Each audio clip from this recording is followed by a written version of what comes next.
What's up guys, welcome back to my channel. Please like and subscribe. So today I am excited because I'm just seeing lots of evidence that like not everyone is being pushed out, because the things that I'm talking to other people, suddenly everyone else is talking to me about it. Suddenly I'm getting inspiration from other sources. Suddenly my life is like reflecting back what I need to implement or what I am putting out there. And so one of those things that is the subject of today's video is stability. So I did some yoga with a friend yesterday, which was really fun because I don't normally do that. I find, for me at least, more of a kind of personal, spiritual, if you want to put it, spiritual practice is very private and I tend to do alone, but every once and again I do it with other people. I did some yoga and some meditation with someone else who genuinely seemed interested. And so whatever, we did that. And I was very pleased in that, even though I haven't been doing a lot of yoga, it's all still there.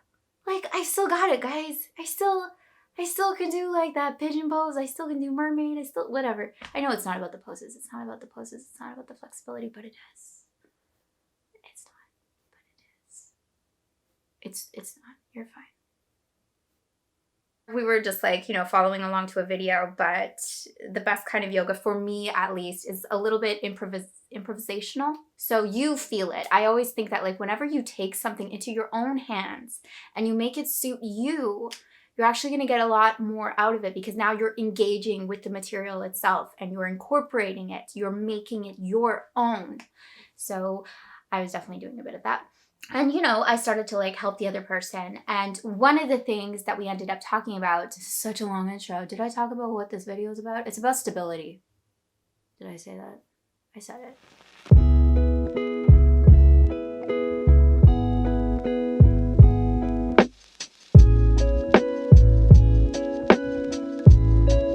I was just, you know, like observing their posture, their poses, and instructing and guiding, at least to the best of my abilities. Now, I'm not a yoga instructor. I'm not an expert, but you do something enough times, you know. You've been adjusted. You've been corrected enough times, you know. And I was also fortunate enough to live with someone who was going through a yoga teacher training at the time that we lived together, and she would come home and she would tell me what she was learning, and she would kind of practice on me. And so I got like a personal yoga coach in my house. It was amazing. And she taught me so much. So one of the things that I was talking to this person about was stability. Was what are the actual sources of stability? How does that come about? It's interesting because I actually have very, very good balance. And I've talked a little bit about balance in this channel, on this channel. And you know, balance exists in many forms. It exists on the physical plane, and it exists on the mental plane. It exists on the emotional plane. It exists anywhere that it can exist, anywhere that there could be something that is unstable, that is volatile, that is a little bit more chaotic and all over the place. If there is a possibility for chaos, there's also a possibility for balance, for alignment, for bringing it in to some kind of center. And what is that center? And how do we create a center? Or how do we define the center? How do we find it? How do we locate it? How do we rein it into that place? What I was describing was that with yoga, and I'm not just sure, I'm gonna actually give you examples of this too, but I'm gonna stay with the physical for a little bit. So with yoga, what I learned from my dear friend is that you want to imagine when you're on the mat that there are oppositional forces at play, okay? This is a really interesting way to approach finding non-duality, is actually through duality, okay? Because knowing an opposite lets you find the opposite, you know? So you want to think of oppositional forces. And what I mean by this, and maybe I'll actually like film myself doing some yoga to actually show you in a better way, is that you have different planes, okay? So you have horizontal, you have vertical, right? And you have like over here, you have actually lots of planes. You have up, you have down, so you have right, left, up, down. You have forward, backward. Okay. And then you also, I didn't go into this, but you also have, you know, diagonals in both ways. Boom, boom. You can also, if this is helpful as an image, you can think of the, what is it? I feel like there's a title for it, but the Da Vinci man in the circle, right? It's all those angles. So what I mean by finding balance with these forces is that if you pull in two opposite directions, it is actually stabilizing. So if I'm doing downward dog, even, okay? Now that is a pose. For those of you who don't know downward dog, I think everyone knows downward dog. It's like, wait, am I gonna try to do this here? Okay. It's like this, right? Okay. How's my down dog? Oh, it could be better. Okay. So in that pose, it's very downward, right? It looks that way. It looks like, oh, all your energy, you're pushing against the ground, your legs are against the ground. Great. It's all like downward. But actually, the best way to find that pose is you want to be thinking down and up. So what is the place that is moving up? It's your lower back. It's your hips. It's your butt. And so with down dog, a lot of people get like really focused on their hamstrings. Yeah, you want to kind of forget about your hamstrings, because the thing that is being stretched will not be stretched by exerting the thing itself. It's the things around the thing, right, that are going to pull, and in so doing, stretch that muscle, stretch those muscles. So I'm going to do this again. Okay. And I'm getting like super critical of my down dog, but I just feel like I ought to. Okay, so here. Now, yes, my hands, you want to be like pushing into the ground in both these directions. But more importantly, and this is why it's like bend your knees, like bend your joints as often as possible in yoga. You want to be lifting up, actually. And with that lift, you actually get to go deeper in all the other areas. So the more that you introduce a duality of pulling in two different directions, the deeper you get to go. And the deeper you go, the more centered you are, the more deep and centered within yourself and within anything that you're doing, you will discover. So this is true of yoga.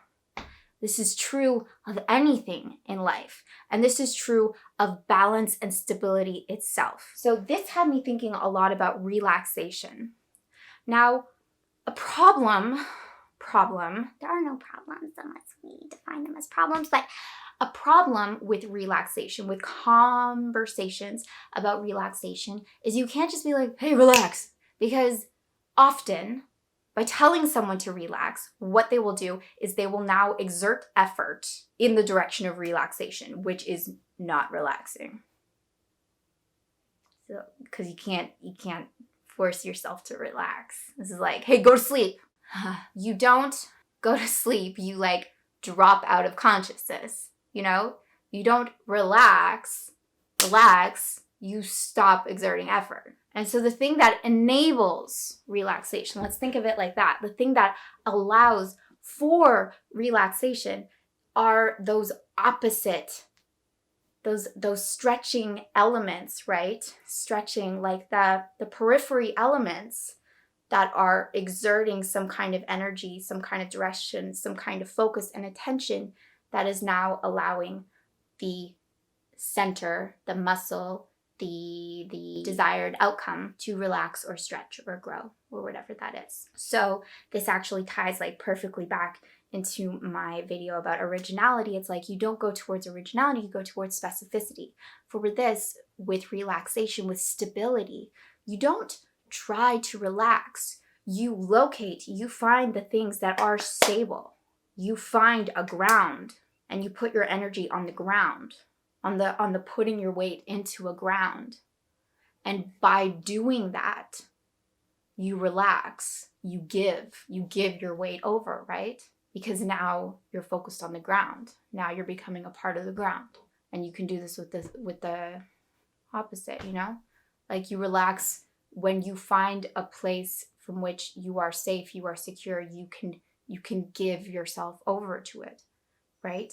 Like flow state. Even someone can be like writing at the computer, someone can be doing things, and within that activity there is a form of letting go, of release, of relaxation in that way. Even if their body isn't relaxed, there is a relaxation because of the structure, because of the activity, because of the mental stimulus. They're now able to give themselves over, to let go of the things that aren't necessary to this activity. So it gets to rest, it gets to stretch, it gets to breathe, okay? This also, I was telling this person this too, I love this kind of perspective about breath. So breath, I got into a fight with my dad about this.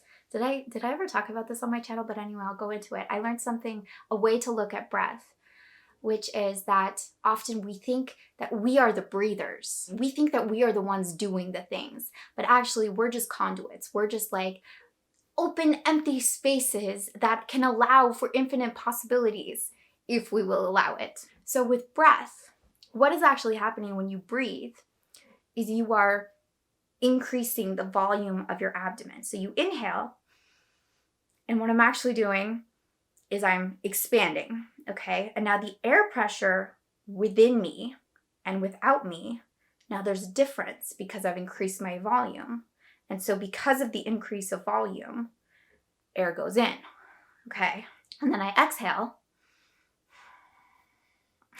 I shouldn't be like changing my body posture that much because that's exaggerated, but I exhale,